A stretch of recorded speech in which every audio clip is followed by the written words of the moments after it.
दोस्तों, ठेकेदारी बिजनेस में यदि आपको सफल होना है तो चुनौतियों का सामना आपको करना पड़ेगा। चैलेंजेस को आपको भुगतना पड़ेगा, चैलेंजेस को फेस करना पड़ेगा। और जब आप चैलेंजेस फेस कर लेते हैं तो आप ठेकेदारी में सक्सेस हो जाते हैं। हर आदमी आपको कहेगा तू ठेकेदारी करेगा, अरे तू ठेकेदारी करने लायक है, क्या समझता है अपने आप को, तू ठेकेदारी कर लेगा, क्या हैसियत है तेरी ठेकेदारी करने की। ये ऐसे कमेंट आपको आपके आसपास सराउंडिंग, जो भी आपके सराउंडिंग हैं लोग, वो कहते रहते हैं। इवन आपके घर वाले भी आपको कहते रहते हैं। शरद कुमार जी, ये शरद कुमार जी अपने एक नए व्यूअर हैं, इन्होंने एक जोरदार कमेंट लिखा है, मैं पढ़ के सुनाता हूं आपको। इन्होंने लिखा है, सर अगर मेरे नाम पर 10 लाख की हैसियत है तो मुझे कितने तक का गवर्नमेंट काम मिल सकता है। देखिए शरद कुमार जी, ठेकेदारी एक ऐसा व्यवसाय है जिसमें आपकी कैपेसिटी होनी, हैसियत होनी बहुत जरूरी होती है। हैसियत किसको कहते हैं, पहले बात आ जाती है कि हैसियत किसको कहते हैं। हैसियत वो होती है जो आपके पास पूंजी है, कैपिटल है, या आपकी चल या अचल संपत्ति है, उसको हैसियत कहते हैं। हैसियत आपकी एक एफडीआर हो सकती है, फिक्स्ड डिपॉजिट जिसको रिसिप्ट जिसको कहते हैं। मान लीजिए आपके पास 5-10 लाख रुपए की फिक्स्ड डिपॉजिट है, वो आपकी हैसियत में शामिल हो सकती है। आपकी बिल्डिंग है, घर का जो मकान है, वो आपकी हैसियत में शामिल हो सकता है। आपका खेत है, वो आपका हैसियत में शामिल होता है। इस वीडियो में आज मैं वो बातें बताऊंगा जो आज तक आपने किसी ने नहीं बताई। ईंट भट्टा, मान लीजिए आपके घर में आपको मकान बनाना है, कंस्ट्रक्शन वर्क करना है, और आपने 2 लाख ईंटें तैयार कर रखी हैं, और वो उनका एक जिसको ईंट भट्टा बोलते हैं या क्या बोलते हैं उसको, डोम टाइप बना हुआ होता है, उसमें आपने उनको जचा के रख रखी हैं। या आपके घर में 2 लाख ईंटें या 1 लाख ईंटें पड़ी हैं, तो भी आप उनकी हैसियत बनवा सकते हो, हैसियत में शामिल कर सकते हो उसको, क्योंकि वो आपकी पैसे लगे हैं, उसको पॉकेट में नहीं आई है। वो आपके पास में कोई और संसाधन है, जैसे मान लीजिए आपके पास में गाड़ी है, जीप है, ये सब भी आप अपने हैसियत में शामिल कर सकते हो। आपके घर में कोई बाड़ा है, नोरा है, या एग्रीकल्चरल लैंड है, वो आप सब हैसियत में शामिल कर सकते हो। और ये मेरा तजुर्बा है कि इंडिया में आदमी के पास चाहे नकद में कुछ नहीं हो, मगर जिसको अपन अचल संपत्ति बोलते हैं वो काफी होती है। गरीब से गरीब आदमी के पास भी 15-10 लाख रुपए की संपत्ति मिल जाती है। ऐसी स्थिति में आपको हैसियत बनाने में कहीं कोई दिक्कत नहीं आती है। अब बात आती है कि हैसियत प्रमाण पत्र कहाँ बनता है। ये आपके नजदीक के तहसील हेडक्वार्टर पर तहसीलदार जी बना सकते हैं। यदि आप इससे बड़ा हैसियत बनाते हो तो ये आगे फॉरवर्ड कर दिया जाता है, अपने तहसीलदार साहब अपने उच्च अधिकारी को फॉरवर्ड कर देते हैं। अब बात आती है कैसे बनवाया जाता है। इसके लिए आपको तहसीलदार साहब को एक एप्लीकेशन लिखनी पड़ती है।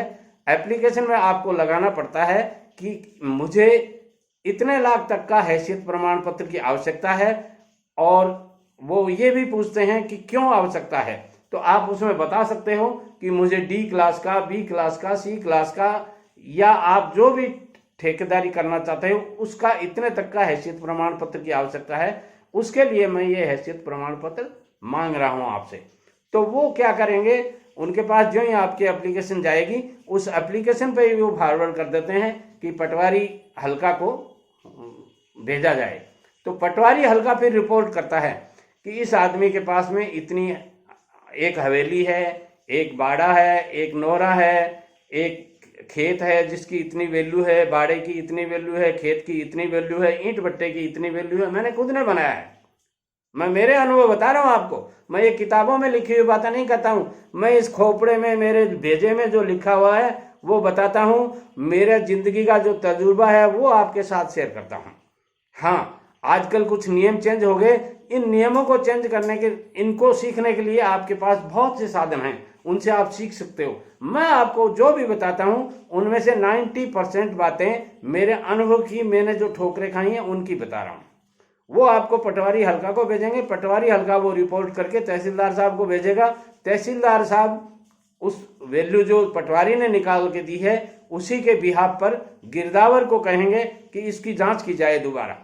वो गिरदावर जी जांच करेंगे और जांच करके वो तहसीलदार साहब को फिर सबमिट कर देंगे और तहसीलदार साहब आपके उनकी रिकमेंडेशन के हिसाब से आपको हैसियत प्रमाण पत्र दे देंगे। अब बात आती है कि कितने लाख तक का हैसियत प्रमाण पत्र आपको किस रजिस्ट्रेशन के लिए चाहिए। तो ये अलग अलग स्टेट्स में, अलग अलग जगह, अलग अलग डिपार्टमेंट में अलग अलग होता है। इसलिए मैं आपको एक मूल वैल्यू, जिसको आप कह सकते हैं 10 लाख रुपए, 20 लाख रुपए या 50 लाख रुपए, ये नहीं बता सकता। यदि आप डी क्लास का रजिस्ट्रेशन कराते हैं, राजस्थान में करवाते हैं, तो मान लीजिए 5 लाख की, 7 लाख की आपको हैसियत की जरूरत होती है। आप मान लीजिए बिहार में करवाते हैं तो वो अलग होती है, जिला परिषद में करवाते हैं तो अलग होती है, और पीडब्ल्यूडी में करवाते हैं तो अलग होती है। तो ये थोड़ा सा आप अपने हिसाब से देख लीजिएगा, पूछ लीजिएगा। जिस डिपार्टमेंट में आपको रजिस्ट्रेशन करवाना है वहाँ आप पूछ सकते हैं। आप ऑनलाइन सर्च करते हैं, गूगल पर सर्च कर सकते हैं, बहुत तरीके हैं आजकल सर्चिंग करने के लिए। अब बात आती है कि बड़े से बड़ा रजिस्ट्रेशन आप करवाते हैं, यानी ए क्लास और डबल ए क्लास का रजिस्ट्रेशन करवाते हैं, तो आपको कितने की हैसियत चाहिए। देखिए लोग, ठेकेदार लोगों, नए ठेकेदार लोगों, या यूं कह सकते हैं ठेकेदार बनने वाले नौजवान भाइयों, आपको पहले सी क्लास का नहीं डी क्लास का रजिस्ट्रेशन करवाना चाहिए। वो क्यों करवाना चाहिए उसका भी एक कारण है। आप नए हैं, शुरुआती ठेकेदारी कर रहे हैं, तो शुरुआती ठेकेदारी करने के लिए आपको बहुत ज़्यादा हैसियत की ज़रूरत नहीं होती है, और जहां कई जगह हैसियत मांगी भी नहीं जाती है, आपके पास आपको ठेकेदारी से संबंधित जो डॉक्यूमेंट्स और की आवश्यकता होती है वो मांगे जाते हैं, और वो डॉक्यूमेंट्स मांगने के बाद में आपका रजिस्ट्रेशन हो जाता है। हाँ, यदि मांगी भी जाती है तो आप उनको लिखित में दे सकते हैं कि सर मेरा ये रजिस्ट्रेशन फॉर्म है, ये आप प्रोसीडिंग में रखिए, चालू रखिए और मेरा रजिस्ट्रेशन कर दीजिए, और रजिस्ट्रेशन होने के बाद 1 महीने के अंदर मैं आपको हैसियत प्रमाण पत्र दे दूंगा। यदि नहीं दूंगा तो मेरा रजिस्ट्रेशन कैंसिल हो जाएगा। ऐसा करके भी आप रजिस्ट्रेशन करवा सकते हैं। कोई जरूरी नहीं है कि सारे डॉक्यूमेंट्स जो मैंने वीडियो में बनाया है, एक वीडियो में मैंने बनाया है कि ठेकेदारी शुरू करने से पहले रजिस्ट्रेशन बनवाने के लिए आपको कौन कौन से डॉक्यूमेंट्स की आवश्यकता होती है, तो उनमें से कुछ डॉक्यूमेंट्स आप नहीं भी दे पाते हैं तो भी आपका रजिस्ट्रेशन, क्योंकि आपका जो पहला रजिस्ट्रेशन बनेगा वो प्रोविजनल बनेगा, थोड़े समय के लिए बनेगा, 2 महीने, 6 महीने, 3 महीने, 4 महीने, वो अधिकारी के विवेक के ऊपर डिपेंड करता है। और बाद में जब आपके सारे कागजात संपूर्ण हो जाते हैं तो आपका वो परमानेंट रजिस्ट्रेशन बहुत धीरे धीरे बनता है। परमानेंट रजिस्ट्रेशन उन्हीं ठेकेदारों का बनता है जो ठेकेदार रेगुलर काम करते रहते हैं, और अधिकारी ये समझता है कि इस आदमी को बार बार रजिस्ट्रेशन करवाने के लिए इनका समय जाया नहीं करते हुए इनको काम में लगाया जाए, क्योंकि ये वर्क की परफॉर्मेंस इनकी अच्छी है, काम बहुत अच्छे से करते हैं, तो इनको बार बार रजिस्ट्रेशन के मामले में। और फिर होता क्या है ठेकेदार लोगों, होता ये है कि आदमी जब साल भर, 2 साल भर, 3 साल भर काम कर देता है तो उसकी अर्नेस्ट मनी, सिक्योरिटी डिपॉजिट्स, हर काम की अलग अलग जमा होती रहती हैं। टेस्टिंग के पैसे अलग से काट लिए जाते हैं, चेकिंग के पैसे अलग से काट लिए जाते हैं। यानी एक ठेकेदार का एवरेज जितने का वर्क करता है उसका 5 से 7% पैसा उन डिपार्टमेंट में फंसा रहता है। और वो पैसा कब निकलता है? वो पैसा निकलता तब है जब ठेकेदार उस काम को पूरा कर देता है। 6 महीने हो जाते हैं, 5 साल तक की उसकी मान लीजिए वो चेकिंग, टेस्टिंग और वो सब होता है। 5 साल तक उसकी जिम्मेदारी होती है काम करने की, उसमें रिपेयरिंग, मेंटेनेंस करने की। तो ये सारे काम होने के बाद में भी उसके पैसे निकलते रहते हैं। कई बार ठेकेदार क्या है कि बहुत से काम चलते रहते हैं, उनमें भूल जाता है। मैंने स्वयं ने भूला हुआ है कि काफ़ी काम हो जाते हैं, काफ़ी छोटी छोटी रकम हो जाती हैं, तो आदमी भूल जाता है कि कौन से काम में कितने पैसे बकाया पड़े हैं। और कई बार क्या है कि बकाया पड़े भी हैं, आपको पता भी है, मगर अधिकारी टाइम पे नहीं मिलते, एक अधिकारी नहीं 5 अधिकारियों के दस्तखत होते हैं तब जाके आपका पेमेंट होता है। तो ऐसी स्थिति में आप कई बार इतना समय निकाल भी नहीं पाते क्योंकि आप ठेकेदार छोटे हैं।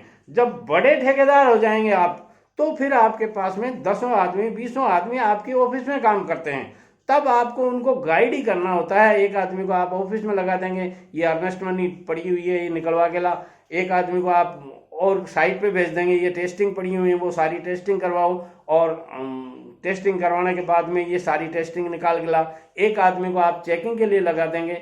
ऐसे बहुत से काम होते हैं जिन कामों को आप बड़े ठेकेदार बन जाएंगे तब आपको इनकी आवश्यकता होती है। इसलिए अभी से चिंतित मत होइए और अपना रजिस्ट्रेशन करवा करके काम शुरू कीजिए। नमस्कार।